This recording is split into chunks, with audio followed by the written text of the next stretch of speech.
Baik. Assalamualaikum warahmatullahi wabarakatuh, Kak. Selamat siang ini. Kita perkenalan dulu tadi karena baru pertama kali ketemu juga. Mmm, perbaiki dulu sedikit nih. Jadi, perkenalkan Kak, saya Hebat Mahaputra. Saya koordinator kaderisasi nih di Mahfisio. Kebetulan mahasiswa fisioterapi Unhas. Kalau boleh kenal Kak, dengan Kak siapa? Reski deh. Ya, kita kenal sedikit ya, Kak, ya. Karena sebenarnya sudah kenal, cuma kan ini dalam hal ini kan penonton yang mau dikasih kenal tuh, Kak. Kak Reski ini biasa dipanggil Rere nih, Kak Rere, iya. Kak Rere, bapak dari Agro ini. Kalau kata senior saya, ya. Jadi mungkin Kak Rere sudah tahu pembahasan kita pada siang hari ini kali. Kita akan membahas mengenai, masalah yang sebenarnya sudah menjadi isu yang sangat hangat, kemudian juga menjadi sesuatu yang sangat urgen untuk dibahas, dan sebenarnya sudah mendesak juga. Cuma akan tetapi, banyak orang yang terlalu berfokus pada masalah-masalah yang lebih besar, sehingga faktor-faktor mikro yang untuk menyelesaikan masalah-masalah tersebut kadang abaikan. Jadi kita membahas, tema tentang, krisis mahasiswa. Ya, menarik. Iya. Jadi, kalau kita menggunakan diksi krisis kan berarti sudah ada masalah yang terjadi kan, ya. Kalau kami mengambil sini ya dari sudut pandang mahasiswa, terus saya sudah banyak sekali krisis mahasiswa.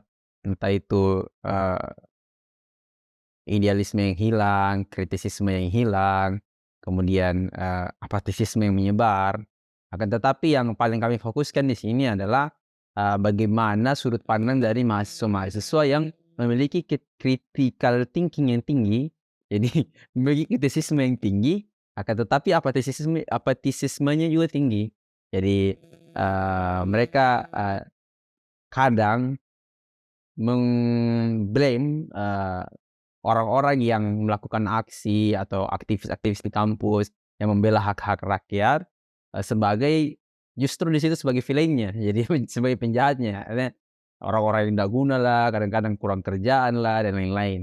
Nah, itu yang sebenarnya kami mau lihat sini sebagai sudut pandang apalagi kan kalau dari latar belakangnya Bung Rere nih, Bung Rere, dari Kak Rere sendiri nih latar belakangnya kan sudah, sepak terjangnya sudah tidak diragukan lagi, sudah sampai ke gedung DPR kalau tidak salah ya, Kak, ya? Sudah pernah aksi sampai gedung DPR ya? Ya, sudah pernah aksi sampai gedung DPR, kemudian sudah pernah, merasakan juga bagaimana perasaan di balik jeruji. Ya, beberapa hari ya, sudah pernah lah mengecap perasaannya lah. Kalau kami kan dari kami sendiri ya, walaupun kami juga membela hak para aktivis, tapi kredibilitas kami kurang lah. Jadi kita, undang Kak Rere di sini, bagaimana dari pandangannya Kak Rere, jadi bagaimana pandangannya Kak Rere mengenai krisis sekarang, apa itu krisis, kemudian apa itu mahasiswanya, dan, krisis mahasiswa apa yang paling, menonjol dan paling urgen untuk diatasi untuk awal-awalnya ini Kak, seperti itu. Ya terima kasih. Sebelumnya, tadi soal pengantarnya bagaimana melihat kondisi sekarang tuh sesuai kita menganggap bahwa hal-hal yang sempat terjadi yang tadi, itu merupakan bukanlah suatu prestasi atau apa dan lain, tapi kan itu adalah pilihan dari apa yang ingin saya lakukan. Jadi kayak semacam bagaimana yang terpikirkan hari ini dan kita melihat setiap permasalahan itu ya, sebenarnya timbul pertanyaan ini, apa yang harus kita selesaikan dari masalah yang hadir. Karena kalau saya melihat bagaimana melihat krisis itu, saya memahami krisis itu dia satu hal yang secara mengakar, atau ada yang hilang secara mengakar, ada yang berkurang secara mengakar dalam perspektif krisis tadi itu. Kalau, kita merujuk ke mahasiswa, ya kan secara umumnya kita, mmm kondisikan mahasiswa itu hanya sebagai peserta didik, Ya. yang memiliki privilege yang terdaftar di perguruan tinggi yang dapat mengakses pendidikan tinggi. Ya. Kan itu yang kalau secara umum yang kita gunakan tuh, mahasiswa. Tapi terlebih dari itu sebenarnya, bagaimana dalam, eee, kampus atau dalam perguruan tinggi itu sendiri kita melihat bagaimana sebenarnya dalam kampus ini berbagai pemahaman, berbagai pengetahuan, berbagai kepentingan ini semua ada, Nah, gitu. iya. Hah, dan ini yang sebenarnya agak agak jadi permasalahan juga semisal kalau kita melihat bahwa mahasiswa itu hanya secara label, Iya. walaupun dia secara objektif bahwa mahasiswa itu ya, dia yang terdaftar, Iya. sebenarnya kita harus melampaui bagaimana sebenarnya kemahasiswaan itu sendiri. Dalam artian ini jangan terjebak pada, apa yang menjadi bajumu sekarang, dalam artian apa yang membatasimu, dalam artian nih mahasiswa. Nah, dan itu akan itu yang membuat kita bagaimana semisal nanti akan dalam bentuk-bentuk ke depannya semisal dalam bergerak, itu yang membuat kita terbatas. Iya. Eee, Mungkin sedikit mengantar atau karena saya pasca tadi yang, aksi dari DPR. Kan itu sebenarnya, kebetulan juga di sana dan coba mengikuti, bukan satu hal yang karena mau aksi sana bukan, cuma mau mengikuti bagaimana sebenarnya gerakan di Jawa, Iya, ya. bagaimana sebenarnya gerakan yang terbangun di Jawa. Melihat beberapa gerakan di sana, dia cukup bagaimana sebenarnya dia agak, apa lagi namanya, yang terbatas itu ya, dia secara dia sangat eksklusif. Eksklusif. Eksklusif. Karena kan kondisi hari itu saya sedang menggunakan alma mater, Iya. saya dilarang masuk dalam masuk barisan. Iya, iya, saya paham. Ya ini kayak saya ngeliat ya, mahasiswa ini kayak kenapa Iya. dibatasi gitu ya, kenapa Betul. dibatasi untuk, bergabung dalam Bapolnya dan lain-lain, dan berbagai tuduhan dan lain dan bukan ke mahasiswa, Anda ada bangunan dan atau apa dan lain-lain. Kayak jadi kayak ada bentuk eksklusivitas yang terbangun di hari ini, di kemahasiswaan kita hari ini, karena kita melihat ya mahasiswa ya, ya apa yang doktrin-doktrin hari ini kita gunakan. Terus kalau, dalam artian ini, kalau kita mengkaitkan bagaimana krisis dan mahasiswa atau kita sebutnya ya krisis mahasiswa, Mhm. kita melihat bagaimana dia ada secara krisis secara kuantitas dan ada juga krisis secara Kualitas. Heeh. mungkin itu kalau anunya dulu ditekannya bagaimana kita perlu melihat bagaimana krisis yang terjadi hari ini. Oh, iya. Jadi yang saya tangkap tadi dari penjelasannya Karir ini, dari awal dulu ya, saya sepakat sekali sama yang Karir sampaikan tadi bahwa jangan cuma melihat mahasiswa secara objektif sebagai orang yang terdaftar sebagai peserta didik saja. Karena banyak kepentingan di sana, kepentingan politik, kepentingan segala macam, agama, ras, ada semua di situ. Bahkan bisa kita katakan bahwa kehidupan di kampus tuh miniatur sebuah negara. Akan tetapi justru di situ yang menimbulkan eksklusivitas ya. Nah, kalau saya kemarin juga baca-baca beberapa yang membedakan, ya, eksklusivitas itu muncul tidak hanya di sekitar pergerakan di Jawa atau di Indonesia ini. Hal tersebut sebenarnya sudah menjadi sebuah abnormalitas kalau di luar negeri katanya.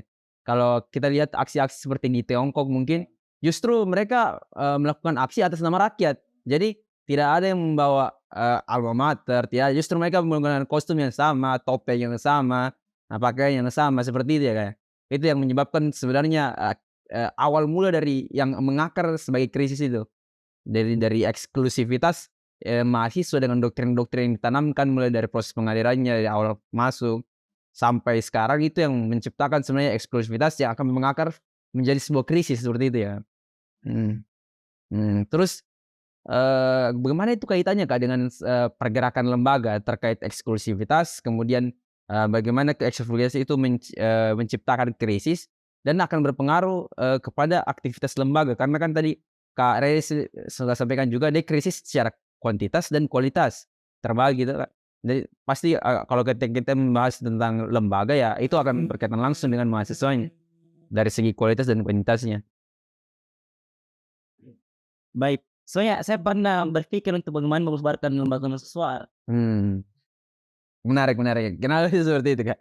Saya sempat memikirkan bahwa, kalau kita merujuk bagaimana saya lembaga kemahasiswaan hari ini yang secara notabene-nya dia disebutkan bagaimana dengan program kerja, dia disebutkan Betul. dengan bagaimana musyawarah yang sangat panjang, dia Iya. disebutkan dengan bagaimana politik-politik praktis dalam lingkup lembaga kemahasiswaan, dan secara himpunan itu terlalu banyak bentuk politik-politik yang menguras waktu untuk agar sibuk di dalam artian Iya. kalau kita lihat sebenarnya ini kita hidup kita hidup di kondisi di mana, maksudnya orang katakan bahwa integritas itu sudah tidak ada. Iya. Namun nyatanya kan sampai detik ini masih ada gitu ya. Ya. Karena secara politik nasional kita dipisahkan. Mmm. Kita hanya disuguhi dengan bagaimana mengurusi internal lembaga itu sendiri. Iya. Nah, namun pertanyaannya kembali, sejauh ini bagaimana kita sebenarnya melihat juga lembaga, apakah dia masih bisa menjadi suatu ruang atau wadah untuk kita menginjeksi suatu pengetahuan kritis, Iya. atau bagaimana kita membuat suatu pendidikan-pendidikan alternatif kah? Atau masih melihat lembaga sebagai ruang, kantor hegemoni kah? Untuk Betul. bagaimana, dominasi arus utama hari ini, atau semisal kita memahami bagaimana sistem perekonomian yang di negara hari ini. Iya. Tadi itu yang sebenarnya saya sampai sempat berpikir bahwa kenapa kenapa kita itu ya, ada ada isu yang terangkat, tapi kita tidak pernah merespon. Oh, iya, iya. Nah, saya sampai berpikir bubarkan saja lembaga ini, karena sampai pernah ada kata kawan saya itu, "Lebih baik kau lucuti PDH-mu dan ludahi tangan kirimu." Mhm. Dengan konotasi kalau kita artikan dia sebagai lucuti PDH-mu, ludahi tangan kirimu, kita bisa artikan itu coba diartikan dulu gimana kira-kira pandangannya? Kalau saya memandang itu metafora ya, Kak, ya, Luciti PDH artinya, eee, kembali lagi menghilangkan eksklusivitas kita, artinya kita mewakili rakyat, kemudian meludahi tangan kiri itu yang, masih nisbi di saya, maksudnya masih agak ambigu itu, maksudnya itu metaforanya sebagai apa itu, Kak? Kan kadang kita sebenarnya apa yang jadi simbolik, tarik menarik, dia sebagai simbol perlawanan. Perlawanan ya. Dia perlawanan yang hari ini yang katanya kita mahasiswa sebagai agen, kita sebagai ini, saya buang jauh-jauh hal kayak begituan. Iya, iya, saya paham, Ini saya paham. yang membuat sekarang, mahasiswa memiliki suatu kayak besar terhadap suatu anunya, identitasnya bahwa, saya ini agen perubahan loh, saya ini susah pengalaman." Kan ini suku kita ndak pernah tahu kapan sebenarnya dan siapa yang memberikan peran dan fungsi ini dalam maksud saya sampai masuk ke dalam ranah-ranah pengajaran kita. Iya, betul, betul, betul. Toh dianggap agen perubahan bahwa kalau sih agen perubahan dan harus menjadi agen perubahan, perubahan yang bagaimana, Iya, iya, iya. gitu. Toh Oh, iya, menarik sekali, Kak, karena pemikiran-pemikiran radikal seperti itu juga sebenarnya muncul di saya ketika saya maba. Dalam keadaan saya tertekan dalam proses pengaderan yang menanamkan, ya fungsi dan peran dan lain-lain. Bahkan saya sampaikan ke screener saya pada saat LK1 di situ, "Kak, sebenarnya siapa sih yang membuat ini peran dan fungsi?" Saya mendaftar ke Universitas Hasanuddin, mau belajar, mau jadi mahasiswa, seperti itu. Dan kalau melihat dari yang Kak Rere tadi sampaikan, konotasi yang disampaikan temannya Kak Rere yang memetaforakan perlawanan sebagai tangan kiri, kemudian PDH sebagai eksklusivitas, itu sebenarnya sudah berarti sudah bentuk keresahan kali. Jadi, jadi sebenarnya itu, keresahan bersama ya, karena bukan cuma, Kak Rere saja, bahkan kawan-kawannya Kak Rere, mungkin junior-juniorku juga yang punya pemikiran kritis. Sudah memikirkan tentang hal itu. Jadi, ini sebuah keresahan bahwa, eksklusivitas yang ada di, eee, ranah kemahasiswaan, terus, peran dan fungsi yang telah tertanam, terdoktrin di kita itu sebenarnya sesuatu yang tidak terlalu esensial kalau ya, untuk apalagi terhadap pergerakan dan perubahan, Kak, ya. Nah, jadi kalau misalnya kita kaitkan, Kak, jadi apa sebenarnya efeknya itu terhadap kurangnya minat, lembaga ini? Apakah memang orang-orang sudah sadar bahwa sebenarnya lembaga ini cuma menyibukkan kita terhadap hal-hal yang tidak berkaitan dengan perubahan, eee, atau memang karena, lembaga ini kurang peminatnya karena hal-hal yang lain? Karena kalau kita melihat sendiri, di beberapa influencer di media-media sosial, kalau kita lihat kan, sekarang tuh orang banyak hal-hal berbau negatif tentang lembaga mahasiswa, ya. Ya, bahkan saya kan sebagai koordinator kandidasi Mas sering di-tag-tag di setiap komennya, seolah-olah saya melakukan hal tersebut padahal kan itu ada unsur hiperbolanya kan. Ya seperti itu, bagaimana Kak, maksudnya itu? saya, mungkin yang banyak bicara di Instagram atau di media manapun itu dia melihat bagaimana kondisinya pada saat dia berlembaga, melihat bagaimana isinya banyak kultur yang ndak relevan untuk, generasi hari ini. Ya. Karena kan kita coba memetakan bagaimana model karakter, mahasiswa hari ini. Iya. Ah, cuma ini ya sebenarnya dalam gerakan, dalam tadi minat sih memang kita melihat dia secara grafiknya dia fluktuatif, ada naik, Ya, keren. dorong dan lain toh. Kita melihatnya di ranah grafiknya secara kuantitasnya. Tapi ternyata terbarengi juga dengan bagaimana kualitas mahasiswa hari ini. Mhm. Jadi tidak terlepas bagaimana sebenarnya mungkin menyalahkan pandemi semisal, mungkin menyalahkan sistem kampus hari ini yang program kampus yang ada NBKM kok, yang lebih banyak bagaimana menciptakan tenaga kerja murah, Orientasi pada pakai kerja. kita gunakan teritori yang lainnya toh. Namun pertanyaannya juga, lembaga hari ini dia sejauh bagaimana bisa menginjeksi kader-kader agar memahami sebenarnya kenapa atau urgensi berlembaga sebenarnya, apa gitu, urgensi dari berlembaga sebenarnya itu apa? Iya. Urgensi dari kita berkumpul itu sebenarnya apa? Mhm. Kalau kita melihat bahwa berkumpul, berkelompok dan lain itu merupakan, eh, suatu suatu metode untuk kita bertahan hidup semisal kayak saya pakai pendekatannya sapiens. Yes. Iya, sapiens yang secara fisik, secara fisik dia lemah, tapi dia masih secara historinya dia masih bisa bertahan sampai hari ini. Mmm. Kan beda dengan Neanderthal yang memiliki kekuatan fisik yang besar dan lain dan Iya, tapi dia gugur gitu ya. iya. Dan yang menjadi ciri khas yang pertama itu dia bisa berkelompok, dia bisa Kelompok. komunikasi dan lain. Makanya dia sampai hari ini masih bisa bertahan ini. Jadi kayak kita apakah lembaga hari ini bisa dijadikan sebagai ruang untuk kita belajar itu ya, belajar dan bagaimana untuk bertahan dari di sistem hari ini. Iya. Dan itu yang menjadi kritikannya juga untuk lembaga. Mmm. Kayak kemarin sempat berpikir deh, bagaimana kalau dibubarkan ya lembaga tadi. Iya, pemikiran radikal seperti sebenarnya itu jalan pintas dia untuk menyelesaikan beberapa masalah, tapi ya tentu saja akan muncul lagi beberapa masalah yang lain. Jadi, oh berarti kalau Kak Rere sendiri melihat penurunan, minat ini sebenarnya tidak secara grafik tidak mutlak menurun terus, akan tetapi dia fluktuatif ya, kadang ya saya juga melihat sebagai itu karena dia subjektif ya, kayak organisasi ini bisa jadi, lebih tinggi karena bentuknya berbeda, organisasi ini bisa jadi rendah karena bentuknya seperti ini, dan kadang-kadang juga pengurusan setiap tahun berbeda juga, orang yang mengurus tahun ini seperti ini. Betul sekali. Jadi, tapi kalau ketika kita mau berbicara tentang kualitatif, maka itu grafiknya, memang akhir-akhir ini terpengaruh ya, agak anjlok ya. Ya, itu, tapi kita tidak bisa menyalahkan hal tersebut ya. Tapi bagaimana kita mencari, solusi terhadap hal tersebut justru, melihat influence-influence menyandingkan masanya dengan masa sekarang dan bagaimana mereka istilah, eee, sarkas terhadap bagaimana organisasi sekarang dengan kepengurusan-pengurusan orang yang kualitasnya sudah menurun dari zaman-zamannya mereka, dengan idealisme yang sudah terpengaruh oleh media sosial dan lain-lain. Berarti, Kak sendiri melihat bahwa solusi dari bagaimana kita,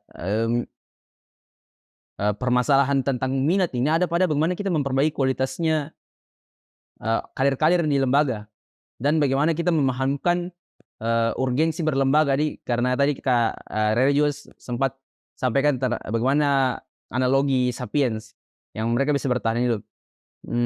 Menarik menarik, Kak. Jadi, kalau saya melihat sendiri, Kak, kalau, dalam lingkup masyarakat kan ini sudah tertanam ceritanya, sudah berakar. Istilahnya okelah kita sudah sepakat bahwa yang mengakar, yang membuat, masalah ini mengakar adalah eksklusivitas. Kemudian kita naik sedikit kelasnya ke bagaimana kualitasnya kita, dan urgensi berlembaga, apa manfaatnya berlembaga. Kemudian tapi bagaimana cara kita, memperbaiki stigma masyarakat yang melihat mahasiswa itu sebagai beberapa masyarakat ya, terutama yang kaum kelas menengah ke atas yang melihat, mahasiswa justru ini sebagai pengganggu. Karena seolah-olah kita sebagai pembela kebenaran, akan tetapi kita mengganggu kehidupan mereka seperti itulah, Kak. Karena kalau kita ambil, lingkup kecil seperti demo di jalan dan lain-lain seperti itu, Kak.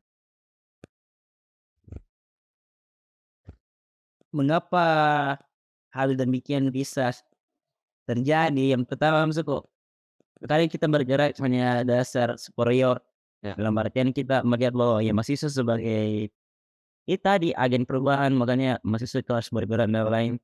Tapi saya terlepas bagaimana kondisi hari ini, semisal kita selalu dibenturkan dengan konflik horizontal an antara masyarakat dengan mahasiswa itu sendiri, semisal melakukan demonstrasi. Karena sejauh ini kita pun juga memahami aksi demonstrasi itu hanya sebagai bentuk marah-marah di jalan. Nah, ya itu dia. Teriak-teriak, Iya, ya teriak-teriaknya dari jam 4 baru pulang jam 6 jam 6 ya. lagi gitu. Nggak ada kunci baru aja saudaranya. Iya, Mau pulang menyampaikan ya sekarang lebih mudah menyampaikan lewat media. betul. Makanya toh, dan ini bukan berarti saya menegasikan bahwa mahasiswa hari ini jangan turun. Mhm, Cuma saya bagaimana kita turun dengan merencanakan, kita konsolidasikan, kita mapping baik-baik bagaimana model gerak dan variasi gerak yang perlu dilakukan. Karena kalau kita hanya melihat aksi hanya sebagai membuat kemacetan yang tidak memiliki tekanan politik, semisal kita membuat macet ya kenapa? iya, Karena ada sirkulasi ekonomi yang mau dihambat. iya mau dihambat. Tapi kalau hanya 2 jam Heh, dan itu pun waktu pulang, iya betul Bang, tidak ada aktivitas ekonomi. makanya itu yang menjadi pertanyaan sekarang. Tidak pernah kita semisal dalam dalam sejarah gerakan yang kontemporer hari ini di Indonesia, kita bergeraknya kayak gituan. Kita bergerak atas identitas kemahasiswaan itu sendiri, terus kita hanya bergerak ya asal gerak, Ya, tidak pernah mengkonsolidasikan baik-baik, dan ini yang menjadi permasalahannya sekarang juga. Untuk konsolidasi ya kita takut gitu ya, ya, untuk bagaimana menyampaikan permasalahan yang ada di setiap lembaga dan membicarakan di beberapa lembaga-lembaga yang lain, itu yang agak minim hari ini. Kita lihatnya tuh, ah, terlepas bagaimana sebenarnya kalau kita melihat Unhas, nah, kalau kita melihat secara Unhas, dia dia merupakan suatu kampus lah. Kalau kita lihat agak minim, agak terlalu minim organisasi-organisasi yang secara mungkin kayak konotasinya ya, gerakan-gerakan kiri itu agak minim organisasinya. iya betul betul sekali. Agak minim organisasinya. Dan itu yang mengakibatkan juga bahwa tapi sejauh ini kenapa mahasiswa UNAS itu masih bisa melakukan pergerakan-pergerakan walaupun sangat kecil, Mmm, betul. Walaupun tanpa adanya kalau kita melihat bagaimana gerakan-gerakan yang gerakan-gerakan sebelumnya yang pernah terjadi di 98 ke atas iya, itu, memang banyak yang digerakkan oleh bagaimana semisal adanya PRD semisal, toh iya, Partai Rakyat Demokratik, adanya PKI sebenarnya sebelum-sebelumnya dan lain yang memiliki semua semua partai memiliki afiliasi ke ada organisasi kemahasiswaannya. iya, Hari ini kan semua tidak ada, tidak ada. Semua terlepas. semua terlepas dan efeknya itu ya kita secara mandiri untuk membentuk sendiri itu dari awal lagi. Nah, Iya betul, berarti hebatnya kalau saya masih melihat agak ada yang masih menarik di UNAS karena secara wacana kita masih berkembang terus. mmm, Wacana sampai hari ini mungkin kenapa kita dihadirkan di podcast mungkin kita coba mengkritik dan coba kita melihat sebenarnya iya, apa yang menjadi permasalahan di mahasiswa, di gerakan mahasiswa dan bagaimana sebenarnya harusnya kita bergerak. iya, Nah, toh dan itu kita perlu menggarisbawahi tadi di ranah maksudnya apa yang diperjuangkan hari ini. Kalau memang kita memperjuangkan adalahnya kita memperjuangkan masyarakat, ya bagaimana agar bisa terjadi perjuangan masyarakat itu, merebut kebenaran rakyat sendiri. heeh. Eee, kalau yang tadi Kak Rey sampaikan, saya menangkap banyak sekali sih itu Kak. Jadi, apalagi Kak Rey masih aktif sampai sekarang nih dalam pergerakan ya, apalagi di UNAS nih, konsolidasi yang seharusnya menjadi ruang untuk terhindarnya konflik horizontal antara masyarakat dan mahasiswa, justru sebaliknya jadi menyebabkan itu masalah karena, eee, aksi yang seharusnya kita menjadi langkah strategis untuk menekan memberikan tekanan pada politis, malah, tidak memberikan efek apa-apa. Jadi seolah-olah kita hanya angin lewat seperti itu ya. Jadi saya mau bertanya nih Kak, sebagai, Kakak yang punya, pemikiran radikal dan, masih punya kritisisme yang tinggi, bagaimana sebuah gerakan mahasiswa itu bisa ideal, Kak? Maksudnya apa sebenarnya fungsinya mahasiswa sebenarnya yang betul-betul fungsi, bukan cuma fungsi yang peran yang diajarkan pada saat kita LK1 dan selain fungsi itu bagaimana kita bisa mengidealkan, cara kita bergerak. Jadi bagaimana sebuah gerakan yang ideal bagi seorang mahasiswa seperti itu? Kalau saya Ya, mahasiswa, fungsinya ya harus provokatif, provokatif. provokatif di masyarakat. Ya, Dia mengkompori, ya, "Ih, ada masalah ini." jadi Misalnya gitu. Dan membackup dia secara dan membackup dia secara narasi, secara kita memiliki kesempatan mengakses pendidikan tinggi, kita belum memiliki kesempatan untuk melakukan pengorganisasian dalam kampus, walaupun kita memahami bahwa masa paling banyak hari ini adalah mahasiswa. Toh ya, dalam beberapa elemen masyarakat ya, walaupun kita sebenarnya ndak boleh memata-matakan bahwa ya mahasiswa tok saja, ya, gitu betul. deh.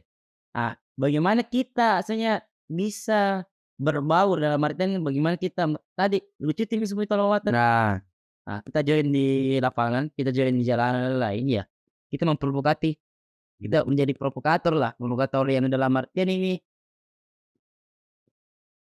mengkompori masyarakat bahwa, ada nih masalah permasalahan hadir hari ini hadir." Kalau kita ngelihat gerakan di Hong Kong kemarin, ya. gerakan di Hong Kong kemarin dia ndak pernah membawa identitas kemahasiswaannya.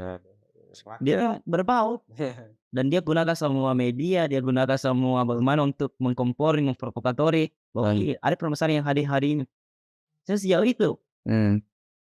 Berarti Kak, ya kita sebut dengan sebuah pergerakan ideal itu di mana, semua aspek masyarakat turun tanpa ada pemeta-pemetaan, tanpa ada identitas. Jadi kita bergerak atas nama rakyat, kemudian tugas kita, fungsi kita sebagai mahasiswa adalah sebagai propaganda, memberikan propaganda ya. Memberikan propaganda terhadap apa masalah yang sebenarnya terjadi. Sebagai kaum akademisi tentu saja kita sudah mengkaji hal tersebut dan bagaimana, tawaran yang kita berikan kepada pemerintah ketika tuntutan kita tidak diperoleh seperti itu ya, Kak, ya. Eee, jadi, ini juga sebenarnya menjadi, yang menyebabkan salah satu yang tadi pertanyaan kedua tentang minat ini sebenarnya. Karena, melihat nih, Kak, ketika kita sudah selesai menjadi mahasiswa misalnya, tadi tadi ketika kan kita bilang, oh fungsi utama kita dalam sebuah pergerakan, dalam sebuah perubahan adalah sebagai seorang propaganda, pelopor propaganda toh. Nah, apakah ketika kita selesai menjadi mahasiswa, fungsi itu masih harus dilaksanakan? Atau apakah fungsi itu masih melekat di kita atau fungsi kita berubah? Lantas kalau misalnya masih melekat atau misalnya berubah dan lain-lain, karena kebanyakan tuh aktivis yang dulunya aktivis, itu malah kehilangan diri resminya. Bahkan sekarang kalau Rocky Gerung bilang jadi budak-budaknya partai. Nah, bagaimana karena itu salah satu penyebabnya kenapa sekarang minat mahasiswa turun, kayak dia bilang, "Ah, kau bicara saja tentang perubahan, besok-besok kau yang merusak negara," gitu. Bagaimana tuh, Kak? Ah, itu kayak masalah yang maksudnya masalah itu, Masalah ya? masalah masalah. Kata gimana kayak tadi, kita bergerak atas dasar tadi kemahasiswaannya, Nah, bukan berasal soal prinsip prinsip dari kaum intelektual. ya Saya makanya dalam mengkaji kemahasiswaan itu dulu kita perlu mendekatkan dia sebagai kaum intelektual. intelektual ya. Nah, kenapa kita dekatkan demikian? Semisal dengan perkembangan wacana, perputaran pengetahuan dalam teks itu banyak. Iya.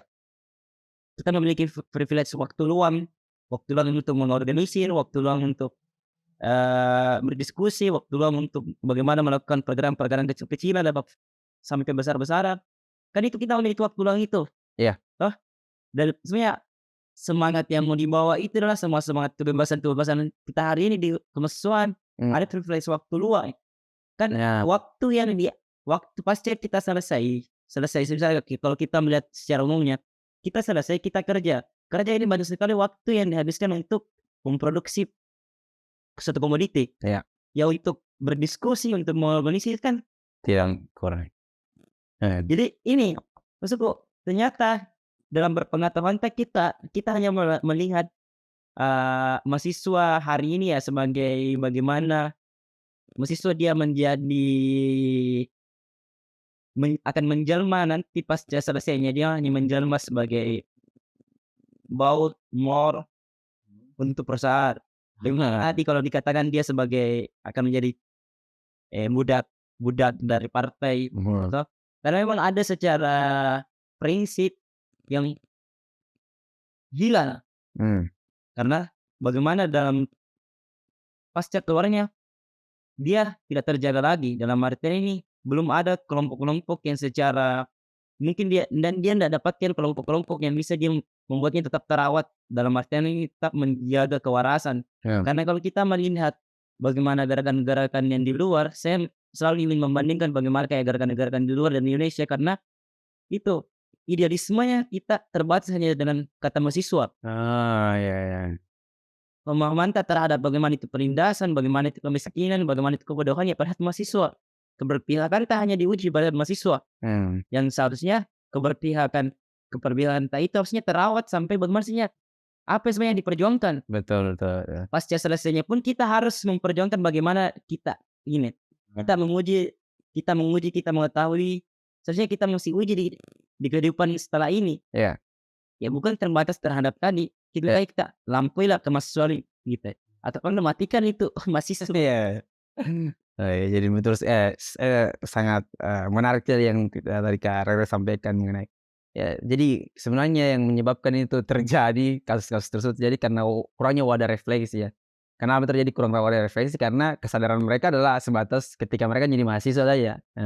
Jadi ketika mereka, selesai menjadi mahasiswa, kesadaran mereka justru menghilang. Nah itu yang, menyebabkan masalah ini sebenarnya terjadi. Eee, Sebenarnya saya sudah melihat permasalahan, secara mengakar ya tadi disampaikan semua Kak Rere. Tapi ada satu pertanyaan terakhir saya mau tanyakan nih Kak. Karena kan saya sebagai perwakilan dari sebuah lembaga kemahasiswaan. Iya, tidak masalah.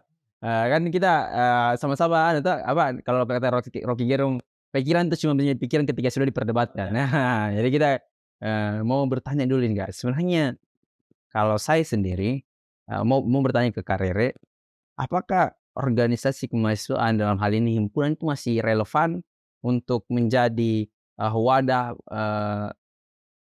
apalagi namanya, memberikan wadah untuk menghegemoni mahasiswa terhadap paham-paham kritis, ataukah justru sekarang, lembaga kemahasiswaan tuh menjadi penyebab, kurangnya ini kritisisme di kampus ya?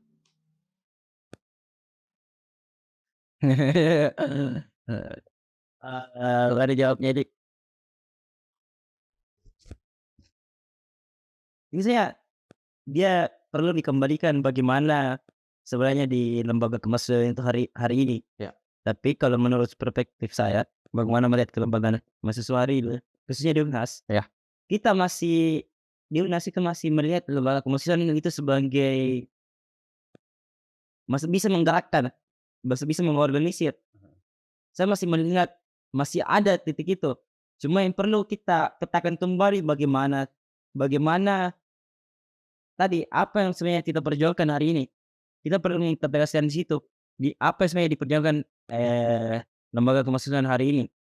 mmm, Saya rasa bagaimana melihat lembaga kemahasiswaan hari ini, dia terkooptasi melihat bagaimana himpunan itu atau lembaga kemahasiswaan yang bertaraf himpunan atau BEM-BEM lah, itu dia terkooptasi terhadap apa yang saya menjadi keprofesiannya saja, ya, gitu.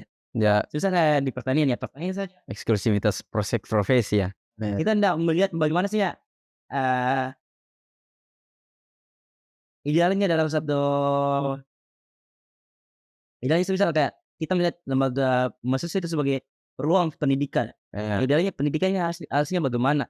mmm, Kan itu, mulainya nilai-nilai apa yang harus diberi tuh, ditanamkan dan lain-lain, betul.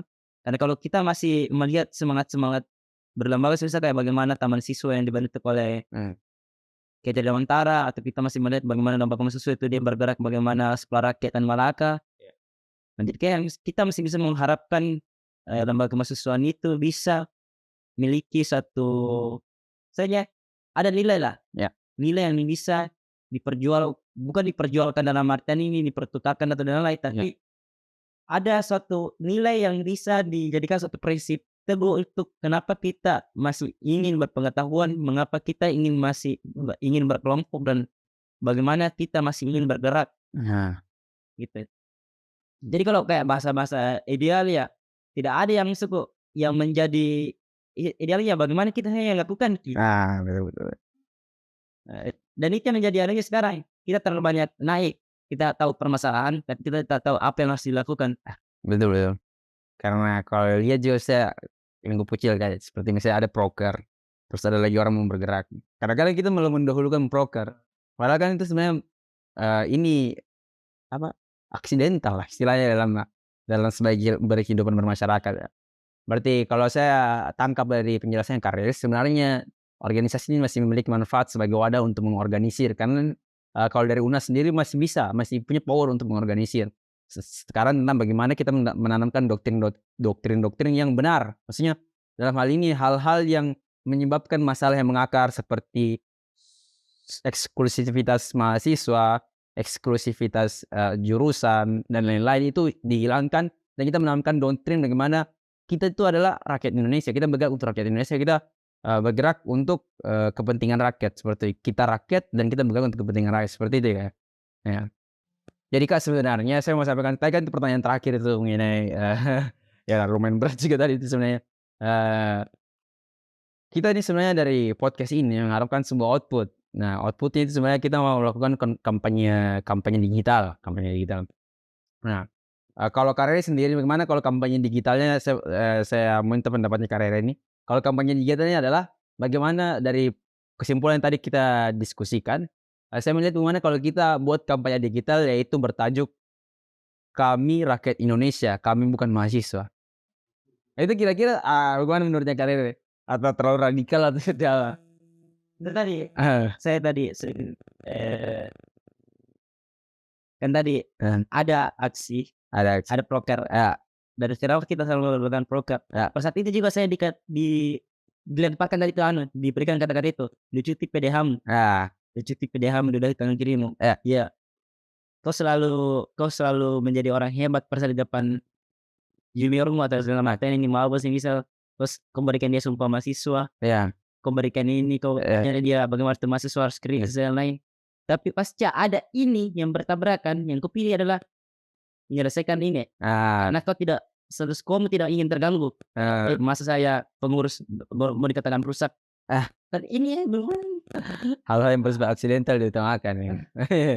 ini yang jadi nanya juga, karena itu tadi lembaga mahasiswa ini kita terlalu banyak tuh lembaga, Hmm, tapi kita yang disibuti hanya urusan-urusan demikian. ya, Dengan kalau semisal ada kegiatan ini ya, kita pasti yang mempertimbangkan ini karena ada status quo yang coba dipertahankan dalam artian ini tadi ada hal yang membatasi, ada PDHQ ini masa rusak di kepengurusan atau jabatan dan lain-lain itu. hmm, Nah, cuma kalau tadi ini saya, eee, meli yang podcast hari ini tuh, saya sepakat kalau semisal media juga kita harus rebut, ya, sebagaimana ya, kenapa rezim Soeharto itu kemarin takut sekali dengan Polisi ya, karena di media terjadi ya banyak sekali propaganda untuk bagaimana menggulingkan, ya, dan mungkin ini aja yang terjadi pada Prof. JJ.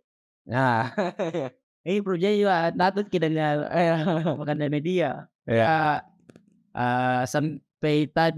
Sampai itu soal kayak mungkin soal kritikan yang saya juga selalu lihat di postingan Gerakan hari ini, ya, dia cukup masif untuk mengkritik heeh, dan itu agak kalau kita dengar cerita-cerita itu agak juga membuat, orang-orang detektor itu agak risih dan lebih asik kalau lebih masif lagi, nah, gitu.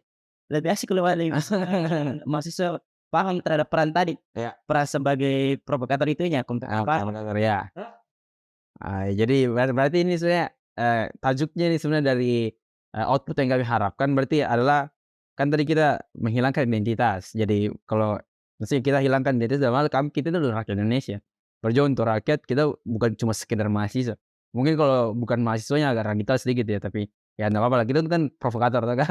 Ya fungsi kami adalah provokator. Jadi kita cari nanti kata-kata mungkin yang, kalau itu dipakai boleh Kak, yang masalah buang PDHmu udah di tangan kirimu. Nah, boleh kayaknya mungkin bisa nanti diminta, nama teman tuh biar di-quotes nanti namanya situ, atau Namanya Cikidang, Cikidats, boleh boleh. Cikidang sendiri panggil Cikidang. Cikidats kali ya, siap siap, ya. Jadi Kritik itu ada, ini secara eksklusif, betul tapi betul. kalau kritik ya Ya, ini bagus banget. Maksudnya, ya output-nya nanti paling kami buatkan mungkin, kita sekaligus promosi podcast ini, sekaligus juga kita lewat caption-nya kita tanamkan propaganda mengenai, menyadarkan para mahasiswa bahwa ada krisis yang sebenarnya benar-benar sedang terjadi sekarang, yaitu eksklusivitas. Kita sekarang berjuang untuk mahasiswa, padahal kita rakyat Indonesia berjuang untuk rakyat bersama rakyat. Dan kita cuma bukan apalagi eksklusivitas prodi, aduh, itu seharusnya sudah di-cut sekali seharusnya. Tapi sekarang terjadi, makanya kita lihat di BEM dan lain-lain, aduh, sudah ya mungkin untuk pemantik awal dari output dari podcast ini mungkin seperti itu boleh ya, Kak, ya? Nanti mungkin bisa minta izin sama kakaknya nanti, Kak Cikidan Ya. siap siap. Nanti kami kutip sedikit kata-katanya lah, ya.